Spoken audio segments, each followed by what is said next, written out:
Hi friend, இதான் நாங்கள் முதல் வாட்டியில் பானையில் வந்து பொங்கல் வைக்கிறோம். இப்போ பாருங்கள், நான் வந்து பால் தண்ணியை விட்டுருக்கேன். அது பொங்கி வரப்போகுது. பொங்குது பாருங்கள், பொங்கலோ பொங்கல். இப்போ நம்ம வந்து அரிசிக்கு நம்ம போட போகிறோம். அரிசி போட்டுட்டு அதுக்கப்புறம் வந்து சிறுபருப்பு போடணும்.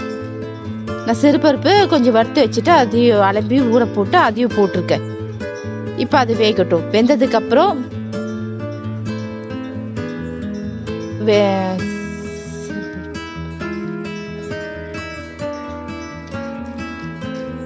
அதுக்கப்புறம் முந்திரி, திராட்சை, ஏலக்காய் வந்து ஏலக்காய் தூள் எடுத்து நான் பொடி பண்ணி வச்சிருக்கேன். அப்புறம் வந்து வெல்லத்தை வந்து தண்ணியில் போட்டு கரைச்சிருக்கேன். நான் மண் இல்லாமல் இருக்கிறதுக்காக நான் வடிகட்டியிருக்கேன். இப்போ நம்ம ஏலக்காய் தூள் இதில் நான் போடுறேன். அப்புறம் நல்லா நெய் நல்லா வந்து 2-3 டேபிள் ஸ்பூன் விட்டுட்டு அதில் வந்து முந்திரி, திராட்சை இதெல்லாம் நல்லா வந்து பொன்னிறமாக வறுத்துக்கணும். இப்போ நம்ம அதை இதில் போடணும்.